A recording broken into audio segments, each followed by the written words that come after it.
Hey there everyone, and welcome back to Cowboy Survival. I'm Richard, and what we're going to do today is we're going to open up my 3-day get home bag, and we're going to take a look at what's in here and try to figure out, was it made in the USA or was it made somewhere else? I think it's a really relevant question given the tariffs that are being imposed, given the trade wars that we're worried about, and I think it's going to be really interesting for us to see how much of the stuff that we have in our bags is made here versus somewhere else. So let's go see what we can find. So let's just start with the bag itself. This is a Rebo Gear backpack. If you'll recall, I also have my Rebo Gear sling bag. Both of these are said to be made in America. This is an American-made company, and they say that they make their stuff in the United States. So that's a good thing, right? So let's look also on the outside of the pack. Now in this pack, I carry a stainless steel clean canteen bottle. This stainless steel clean canteen bottle is made in China. Now, on the other hand, in my sling bag, I carry a Nalgene. Now, the Nalgene is made in America. So this will probably stay about the same price going forward. This is likely to be going up in price as we move forward. So let's put these down and let's look at other stuff in the bag. Now, other things I looked at, so I have on the side of my bag over here, I have a Craftsman folding blade. We've got a helicopter going over here somewhere. Lord, it sounds like a military helicopter.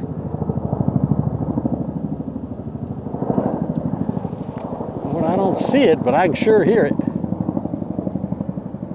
Huh. Okay, so the first thing I want to look at is my Craftsman folding knife that I keep on the side of my bag. Really nice working knife. Comes with the red handle. I don't see these anymore in the market. I got this for about $10 down at Lowe's. Most of the Craftsman stuff is made in China now. I couldn't find any evidence that this is not made in China, so this knife is probably not made in the United States. I have on the front of my bag, I have a Olight. This Olight is made in China. Olights are great lights. Now, first of all, let me explain. I'm not saying that something made outside the United States is not good quality. I think its Olights are incredibly high quality flashlights. I'm just saying that it's interesting to see how much of the stuff that we have is made somewhere else. So these Olights are made in China. Now, my Nightcat tent that I have down here on the bottom, it's also made outside of the United States. However, my new Light Fighter tent, which I'm going to be doing a video on soon, is made, of course, in the United States. So that's really good. So let's look and see what's in my top pouch. First thing I have is my leather mechanics gloves. Everybody loves these. These are really high quality gloves, but they're not made here. They're made in the Philippines. Next, we have my Energizer headlight. Not made in America. Most of the stuff is made outside the United States. Though some of it is made in France, some of it's made in Belgium, some of it's made in Spain. You're not sure where it's all made, but it's not made here in America. Now, let's see what else I have here. My Saber pepper spray. This is an American product, so kind of nice to have that in the bag. So let's see what else we got. Oh, this is kind of interesting. The Bic lighter. Now, there's two major lighters you have in the United States right now. There's the Bic, which we all have, and there's the competitor, which is the Zippo. Now, Zippos are made in the United States. These are made in a lot of different places, and generally they're made in the market where they're sold. They're sold, though, in most of the markets around the world. This particular one says right up here at the top, you can't hardly see it, but it does say it's made in the USA, but a lot of them are made in France or somewhere else in Europe. So sometimes these are American made, some they're not. This one is, because I can see it on the stainless steel cap up here. So that's the stuff in that section of the bag. Let's go look at the next section of the bag. So let's take a look at what's in this bottom section on the front of my bag. Honestly, I can't remember everything is in here, so this is kind of discovery time, I guess. There's a bandana. I have no idea where that's made. Probably made not in the United States. This is a glow light. These are made in China. This is a Coleman light. It says here, made in China. It says right on the back. So this is a Chinese product. This I got at, this is an Ozark Trail item. This fork, knife, and spoon set. made in China. So a lot of our stuff is being made in China, right? I have no idea where my emergency blanket is made, but it does say at the top, it says, it looks like Quio Churing or something like that. I think this might be made in China as well. Now, my Write in the Rain notebook, this is made right here in the United States. It tells me right here on the first page, it says made in the USA right down here. So my Write in the Rain notebook is a USA product. So far, the only USA product that I've found is actually not in the bag. It's my Nalgene bottle that's in my other bag. This is the first item we found that's actually made in America is my Write in Rain pad. I got some other things in here. I have no idea where the where my Sharpie is made. Probably made in China.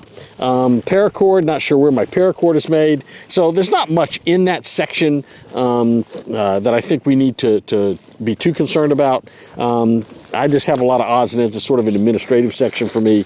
And most of this stuff in here is not stuff that I think would be too hard to replace or find somewhere else. But most of that stuff appears to be made in China. So the next thing I'm going to do is I'm going to open up the middle main section of my bag. So we're going to do that, and let's unclip these so we can open this up clamshell style and see what we really have in here. So I'm going to turn this bag, and what I'm going to do is I'm going to actually unzip it and open it. Again, clamshell it, so to speak. And let's see what we've got in here. So in here, this is just my pack of coffees and things. Most of those things are probably going to be made here or in Europe. Again, a lot of personal items in here, a lot of medication. I have no idea where these medications are made. I was not able to find out. These wipes, these wet wipes, are made actually in Mexico. So that's another non-American product. My Life Straw. Life Straws are made in China. They are not made here in America. So they're really cool products. I love these things. I've got another one that's a new one, kind of a new version of this I really like because it'll screw onto a bottle. This one will not screw onto a bottle. The other one will. So it makes it real nice for straining water out of a dirty collection bottle. But Life Straws, really nice products, but not made in America. Okay, we also have down here, this is my Sawyer kit, my Sawyer Mini. Sawyer Minis are made in America. Really cool company. This company not only makes their products here in the United States, but they take a lot of the money that they make, a lot of their profits, and they turn it into a ministry in Africa where they help places that have water shortages, that are water challenged, and they provide them with water cleaning systems. So my Sawyer is another American-made product. So far, the American-made products I've got are my my Sawyer and my Write in the Rain pad. I have one of these Go For free stoves that you put together. And you've seen me use this before. It's got the 4 pieces. You put them together. Best as I can tell, it's pretty good steel, but it's not made in America. At least it doesn't say. And I'm going with the assumption that if it doesn't say that it's made in America, it's probably made somewhere else and probably made in China. So this is another item that if tariffs go up, what we're probably going to see is items like this go up in price. Now, that makes American items, supposedly, it makes items that are manufactured in America more competitive. Just something to think about. I got a lot of food product in here. That's pretty much all the stuff we have in this section that we might worry about. This is primarily my personals kit and other things. This is not a lot of equipment. So the next section has got most of my equipment in it, and let's go take a look at that next.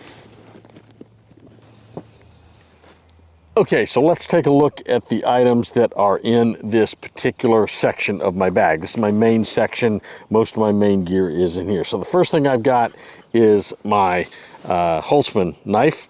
My Holtzman survival knife is made in America. I love this knife. It's big, it's thick, it's heavy.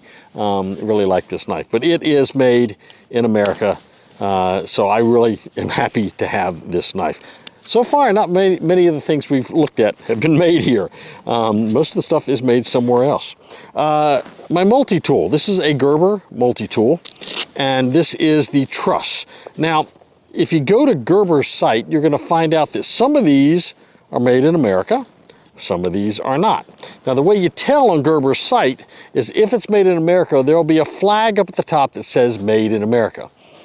These are not made in America. The truss is made elsewhere. Now, a lot of the others that they make are made in America, but this one is not. So Gerber is a long-time company. A lot of these companies are founded in the American Northwest, up in the Seattle and Portland areas. And I think Portland or Seattle is where Gerber was from. It was either Philip or Peter Gerber, can't remember, but he doesn't own the company anymore, but he founded the company. They made a lot of great stuff, and they still make a lot of great outdoor stuff. My Don't Die in the Woods emergency bivy, made in China. Okay. Kloss Nature ground cover. I really like this thing. It's really nice. It is waterproof, but here's the thing about this. I don't know where it's made. I can find a 3P on it. The website says some of the stuff's made in America, some of the stuff's not made in America. It's kind of hard to tell. I suspect this is probably not made in America. It's a plastic item, so I'm sure that's it. The fuel for my stove. Now, this is interesting. The fuel for my stove actually comes from South Korea. This stuff's kind of hard to find. I like this fuel. Again, like I said, it's not that I don't like all this gear. It's just we have to realize a lot of this gear comes to us from all over the world.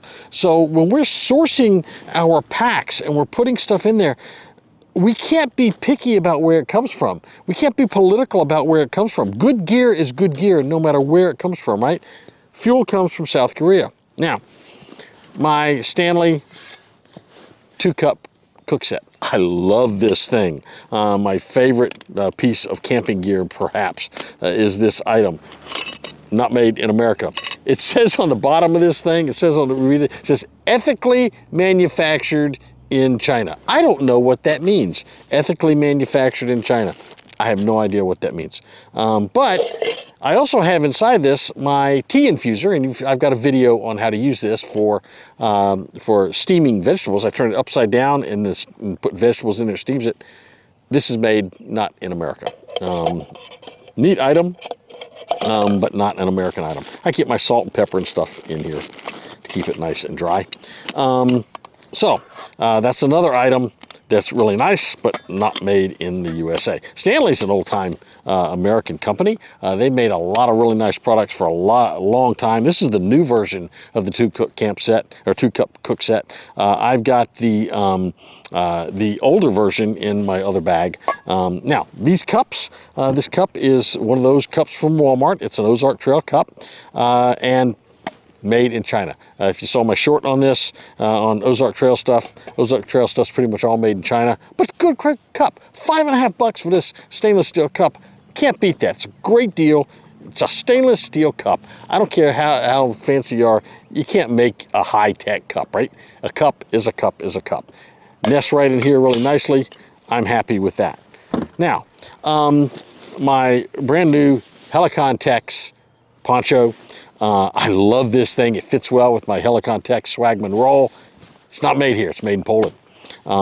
Nice product. Great product. Maybe one of the best products on the market today, made in Poland. This is a Night Owl dry bag, and I got some clothes in there. Now, the Night Owl Outfitters is a company out of Nashville, Tennessee. It's an American company. Some of the stuff's made here, some of the stuff's not made here. It's kind of hard to tell whether this is made here. If anybody from Night Owl Outfitters in Nashville is watching this video, I live just down the road, so if these dry bags are made in the U.S., let me know. I'd love to let people on the site know about it. Now, the other stuff I've got, these are my other bags. This is my fire kit. I'll be honest with you, I cannot tell in this what's made in America and what's not. I got another Bic lighter in here. I got Bic lighters all over the place. My UCO stuff apparently comes from, it looks like this stuff comes from Canada. I'm not sure, but I think that's where it comes from. I don't know where this particular ferro rod came from. I like it. It's a nice ferro rod. It works really well, but I'm not sure where it came from. The other stuff I've got in here and in my electronics bag are all kind of parsed out. I don't have the bags for them. I do know that my cords and my charging block here do come from China. I've got another lighter in here. Why I've got a lighter in here, I don't know. My batteries come from Belgium. So that's kind of interesting. Batteries from Belgium. This is truly an international effort here when you're putting together your kit in your bag. This stuff comes from literally all over the world. So that's the stuff that's in the bag. As you can see, most of it is manufactured outside of the United States.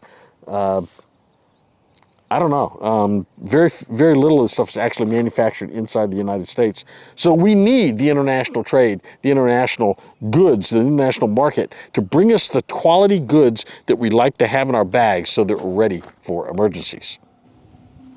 So I think what we've seen is that most of the gear I have, and perhaps most of the gear you have, is not made in the United States.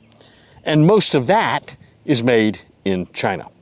I think it would be interesting for each of us to go through our bags and find out how much stuff is made here versus how much stuff is made somewhere else. Now, honestly, I'm not sure it makes that much difference. Good gear is good gear no matter where it's made. I'm going to tell you, I like my Helicon Tex. I like my Stanley 2-cup cook set. I like my Ozark Trail Cup. These are good products, and I'm not going to discard them just because of where they're made. That doesn't matter to me. I don't play politics with the stuff I have. But I do think it's interesting because as you try to acquire this stuff, as you try to build your inventory and your supply of gear, one of the things you're going to see with these tariffs that we have now is that the prices of some of these things are going to go up, particularly since much of the stuff that we're buying it comes in from overseas. It's going to be tacked with a large tariff on it, unless, of course, that country negotiates a deal with the United States and maybe those tariffs go down. Now, to the extent that those tariffs go down and say the tariffs on China stay high, then when that happens, the price of everything else drops relative to the price of Chinese-made goods. Now, the question remains, how much of that will Chinese manufacturers eat and not pass on to us? How much of it will simply result in retribution tariffs, where our stuff now has a higher price to get into there, and that kind of thing? How much of it will be that there'll just be trade stop? We've started seeing a lot of this. Is all this manufacturing going to come back to the United States? Well, maybe in time it might, but the truth of the matter is it takes a long time to build a manufacturing facility. It takes a long time to set it up, to make things according to spec. This isn't something that's going to happen overnight. So in the meantime, if you don't have goods, you might want to try to acquire some things before the prices go up. And if you wait to acquire them, just be ready. The prices might be going up over the next several months if the tariffs stay in place and don't come down. So, interesting discussion to have, I think, about the price of the gear and the price of us preparing for the eventualities, preparing to go out in the woods, being able to survive out there, having the right gear and the best gear. So, think about it. Be concerned, but don't be unnecessarily worried. Just pay attention and make good purchase decisions. In the meantime, stay strong, stay prepared, and have a blessed day. We'll see you real soon, right here on Cowboy Survival.